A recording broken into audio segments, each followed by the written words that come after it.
Americans are dreamers too. See, this was a line in Donald Trump's speech at the State of the Union. And he said, this was Trump, "My duty and the sacred duty of every elected official in this chamber is to defend Americans, to protect their safety, their families, their communities, and their right to the American dream, because Americans are dreamers too." I'm not even quoting now from Think Progress. The line mirrored Trump's language last December when he announced he would rescind the DACA program that provided legal protection for undocumented immigrants brought to the United States as children, a group known as Dreamers. Young Americans have dreams too, Trump said. The exact turn of phrase, "Americans are dreamers too," appears to have been popularized by Laura Ingraham, a Fox News host and immigration hardliner. Also, someone who seemed to be doing Hail Sieges, Nazi salutes at the Republican National Convention.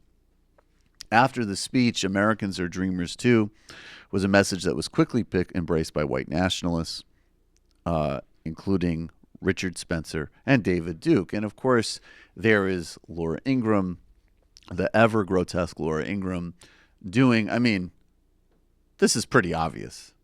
I'm actually not a big sort of reader into things like this, but I don't see how you don't know you're doing that. Yeah, I thought it was accidental when we watched it live, but the more I watch it...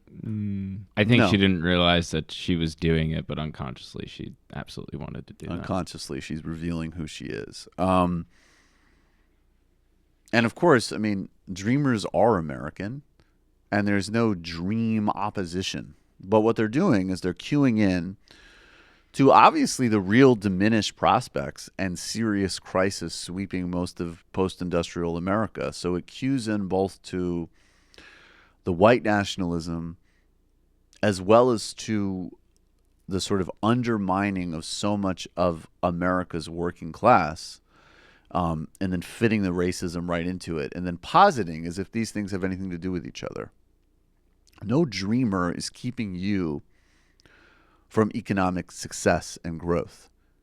It's the corporations and the donors that fund the Republican and all too often far too much of the Democratic Party that have shipped jobs overseas, that have undermined wages, that have deindustrialized America while hacking at our meager social safety net and labor protections. That's who's hitting you, not somebody who's improving this country, most likely, who came as a child, or their parent, who maybe came as an adult from Mexico or Jamaica or India or Ireland or Korea. And of course, this trickle-down racism moves. This is an ad that a candidate he's Florida's House Speaker. And this is a campaign ad that actually really has some echoes of Birth of a Nation, which was the 1915 sort of pro-KKK documentary, pro-KKK film that was embraced by Woodrow Wilson. This was a film that screened at the White House. Screened at the White House. Should bring that back. Yeah, exactly. So of course, white nationalism, racism, supremacy is in the main bloodline of this country, and he's bringing up a story of the killing of Kate Steinle. And we're going to explain after. You guys have this in front of you. I don't have the printout, but this is a complete misrepresentation of how she was killed. And her memory and the tragedy of her death has been just endlessly exploited by Donald Trump and now, of course, many other members of the Republican Party. This is a truly, even by their standards, alarmingly racist ad.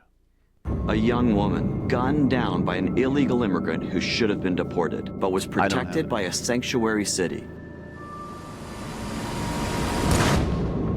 I'm Richard Corcoran. When I heard Kate Steinle's story, I thought about my own daughter, Kate, and how this could have happened to any family anywhere. Incredibly, some Tallahassee politicians want to make Florida a sanctuary state. On my watch, Florida will never be a sanctuary state. Sponsored by Watchdog Pack. Of course, what we know, first of all, in terms of sanctuary laws, which are poorly enforced anyways, and have been received threats from federal officials about implementing them to begin with. We know that, in fact, violating sanctuary laws and this notion, this war on immigration and the idea that anybody, anywhere, anytime, any place could be thrown out, separated from their families, and all of these acts of savage cruelty that we're seeing from ICE and the administration, in fact, contribute to a culture where the ability to actually report on either sort of genuine public threats from actual serious criminal activity, not to mention women who have reported being beaten by their husbands, getting deported by ICE as an example. We know that the type of murder that they're racializing and also totally distorting, which we'll get to in a moment, are only increased by creating a relationship of even more of fear, oppression, and cruelty between immigrant communities and law enforcement. What actually, Brendan, you have it in front of you, what actually is the reality of this Kate Steinle story, this young woman who was killed that they endlessly exploit and lie about to forward their own agenda? Yeah, so the details of it are such that it was he never was like pointing a gun at her. Right. Rather, this is an undocumented he found immigrant. a gun Right. in the park. Right. It was was convicted in San Francisco. Right. In San Francisco, was convicted of unlawful possession of a firearm, and he found this gun. He picked it up, and it went off. It's indeterminate whether he, shot it or whatever. Right. And it hit Kate Steinle, and she died. Right. Whereas this the depiction presentation in this ad is that of murder. They walk Cold-blooded past murder. each other. He turns around, looks her directly in the face, and shoots her in the chest. That is Which is like absolutely not what happened. Which is like if you're walking down the street as a Republican seeing this ad and you see like someone of color, be afraid when they pass you because they might jump you, they might shoot you, they might Right. just be afraid. Right. And Steinle's family has come out time and time again saying how they do not want their daughter's name on this law. They do not want their daughter's name being invoked in any sort of political process. Right. And that you just got to feel for them in this scenario. No, it's grotesque. First, you face a horrific tragedy. You lose your daughter.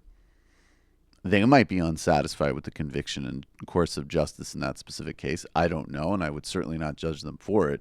And then every day, they're nationally re-traumatized by a racist predator party who obviously could care less about their daughter and her memory, and they endlessly exploit for their own strategic white supremacist ends. It's absolutely disgusting.